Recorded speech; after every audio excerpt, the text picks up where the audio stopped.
तर शिवसेनेचे लचके तोडत असतील तर त्यावर पक्षामध्ये चर्चा व्हायला हवी असं परखड मत शिवसेना ठाकरे पक्षाचे नेते भास्कर जाधव यांनी व्यक्त केलं। त्यावर आता राऊतांनी प्रतिक्रिया दिली आहे। जाधवांची खंत असेल तर तोडगा निघेल असं राऊतांनी म्हटलंय। तर जाधवांचं मार्गदर्शन मिळणार असेल तर स्वागतच करू असा टोला उद्योगमंत्री सामंतांनी लगावलाय।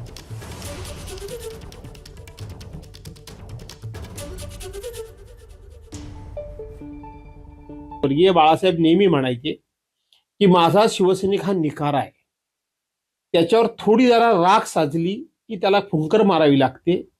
एकदा का फुंकर मारली आणि ती राख उडून गेली की तो पुन्हा प्रज्वलित होतो, पुन्हा तो निखारा आग ओकायला सुरुवात होते। शिवसैनिक हा त्या थोडीशी राख साचलेल्या निखाऱ्यासारखा आहे, त्याच्यावर साचलेली राख थोडीशी झटकण्याची गरज आहे। त्यांच्याशी आमची काली चर्चा झाली। आज आम्ही एकत्र भेटतो आहोत, सगळे शिवसेना नेते, आणि आम्ही काही कोणाची खंत असेल त्याच्यावर आम्ही चर्चा करू। भास्कर जाधव हे विधिमंडळातील सिनियर आमदार आहेत, त्यांचं संघटन कौशल्य आहे, ते महाराष्ट्र फिरू शकतात। त्यांनी मंत्री म्हणून काम केलंय, त्यांनी राष्ट्रवादी काँग्रेस पक्षाचा प्रदेशाध्यक्ष म्हणून काम केलंय, आणि मी अनेक वेळा असं प्रामाणिकपणानं सांगितलं की अशा व्यक्तीचं मार्गदर्शन भविष्यामध्ये आम्हाला जर मिळणार असेल तर आम्ही त्याचं स्वागत करू। तर पक्षप्रमुख हे भास्कर जाधवांची समजूत काढतील असं अंबादास दानवेंनी म्हटलंय।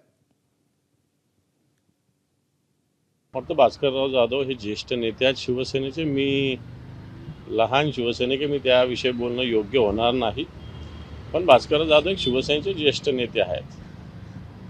त्यांची समजूत काढण्याचा प्रयत्न करण्यात येणार आहे का? नाही, असं काही नाही। आज समजूत काढण्याचा काय विषय, ते ज्येष्ठ नेते आहेत, त्यांची समजूत मला असं वाटतं पक्षप्रमुखांनी त्यांचं नियमित बोलणं होत असेल। एखादी प्रतिक्रिया व्यक्त केली म्हणून काय पक्षावर नाराज असा त्याचा अर्थ होत नाही।